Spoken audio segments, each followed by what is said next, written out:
All right, it's time for the best thing we saw. Zeke, this is where you made your famous prediction about the finals, but I don't know. I mean, you already had your takes earlier in the show on their finals prediction. Let's just start with you. What was the best thing you saw? And last time you did this, it wasn't really a best thing I saw about Vrabel. Sure. It was Ruben shaking his head. Hopefully you came correct today. Let's go. Yeah, no, I would say A.J. Brown is a Patriot. Again, I'm from New England, as many people know, and I talk about this like every 5 seconds. But again, you guys were not here, or in New England specifically, for all the speculations when it came to OBJ, when it came to DeAndre Hopkins, or any washed-up receiver coming to New England. So it's just nice to get a receiver in his prime, and especially after this offseason with Jalen Waddle going to the Denver Broncos, and when it came to other moves, including the Buffalo Bills acquiring DJ Moore this offseason for a second-round pick. We got him for cheaper than what Buffalo gave up, or not Buffalo, than what the Broncos gave up, which was a first and a third. We wound up giving a 2028 first-rounder and a fifth-rounder as well. So it's just nice to obviously have that firepower, considering that, a lot of teams got better. Even the Rams trading for Myles Garrett. This is a very different league than. How does this help your boy Drake May? Oh, absolutely. How does it help? I mean, we have Romeo Doubs. We had Stephon Diggs last year that, again, helped us get to the Super Bowl. They didn't really do anything in that specific game, but it's just really nice to have that reliable target. When it comes to Drake May, obviously, and him being in year 3, and again, with those two skill sets matched up with the deep ball, he was the most efficient thrower of the football when it came to the outer hashes. And A.J. Brown, when it comes to those types of plays, was the most efficient receiver. So pairing those two players together, I think is going to open up the playbook for not just, Drake May or A.J. Brown, but for the whole entire offense, even for the running game. When you have a deep ball threat like that can just go and get it, I think that it's just dangerous for the league. And I think that you can make an argument that they have a top 5 receiving core now. Again, we were talking about this earlier, with the Cowboys having, again, CeeDee Lamb and, George Pickens. Yeah. The Bengals having Jamar Chase and, Higgins. Higgins is cold. I wouldn't put them up there, but I would say that you can make an argument they're top 5 now. No respect for the Rams with Puka and Devontae. And Garrett now, too. Well, he plays on the defensive side. So, you got the MVP. We talking about offensive side. We talking about wide best receiver offensive course. player, and you got the best defensive player now with the Rams. And then you might have Donald coming back. Well, so, Ruben, you a big take guy in predictions, like saying I told you so. Do you think the Pats with A.J. Brown, that they go back to the Super Bowl? No. Yeah. I know, and not for any reason other than I think they just got a really good draw last year. Yeah, like their path to the Super Bowl was a little easier than most, and so harder. They were able to make it even without Drake May playing great football at times during that playoff run. So I think when you get all eyes on you now. Right, you got an A.J. Brown. It's like, okay, well, we got to be ready. I just think the path gets a little harder, and people have more film now on Drake May. He's got to continue to improve because the film review is going to be defensively. The NFL is a defensive league, so what it really is a coordinator versus coordinator league. Your offensive coordinator better be good, and your defensive coordinator better be good. Your head coach can suck, to be honest with you, but so coordinators are good, you can play.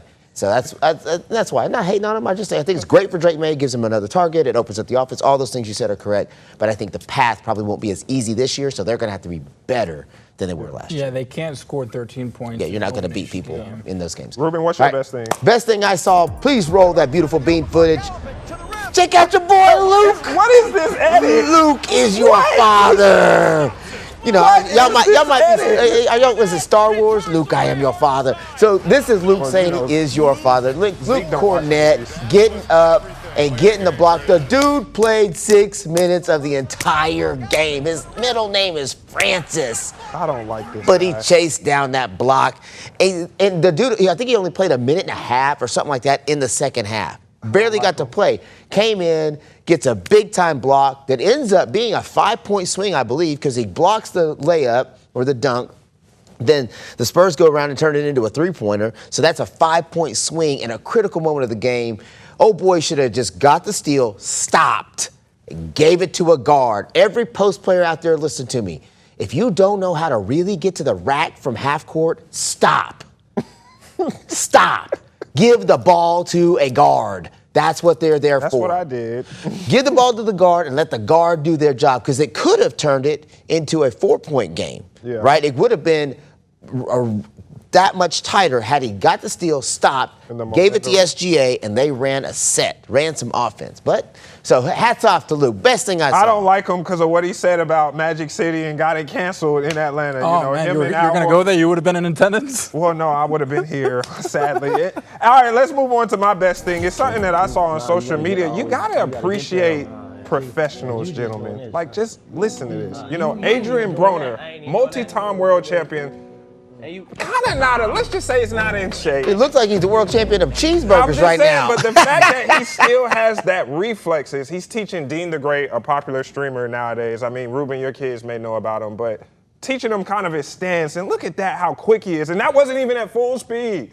You never lose that, though, right? That's what I'm saying. I would never get into an altercation with a boxer. I ain't never fighting no boxer, bro. Look at this. Look at happening. Adrian Broner has had so much alcohol in his system and fats and sugars. And look at how quick, and that's not even full speed. Yeah. Imagine if he was for real connected. Good Lord. It's sad. Hopefully he sees this clip and he locks in because he does have a lot of potential. He still has some time, No, he don't. You don't Adrian think so? It's a wrap. Yeah, no. Did you just say Adrian Broner still has some time? I'm just saying in general, I think that it's better than streaming. I think it's better than him streaming and drinking alcohol every day. I'd rather him and Dean the Great streams get big attention. I mean, I think he's fine. Obviously, I do miss. He was one of my favorite boxers. I liked his charisma. I liked his cockiness. I remember his thing with Floyd where he was like, "Water and cornflakes. That's where I come from, the trenches, man. And Floyd, you gonna have to see me."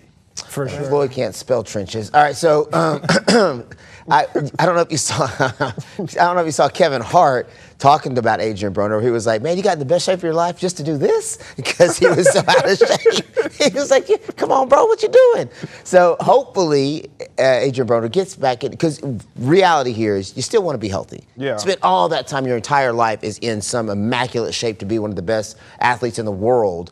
And then when you stop hooping, playing football, fighting, whatever it is you do, your body definitely relaxes. So he does. I think some health issues need to get taken care of here too, just so he doesn't get too far off the deep end. It's crazy he said that when just the other day we were talking about can we still hoop and can we still go? I can still hoop. But I think that when you're I don't want to make any allegations, but again, when I've seen some of his streams, and when you're drinking every night and you're going about life in that way, I think that sometimes it can go down a deep spiral where you need to seek some help sometimes. And I just think that after seeing that clip again, I've said allegedly. I don't know the man's business. I've never met the guy. You don't want to fight him, is what you're saying. After seeing him, no, he would obviously you don't want put him me to sleep. for you. I don't think I'd ever be able to report the way that I would ever again. We wouldn't have no more Ezekiel. If he even touched me, he would definitely beat my butt, as the kids would say. But I would say that when it comes to BTA, that's what they say. Delta, yes, there you go. You said it. But when it comes to his potential in terms of what he's done, I mean,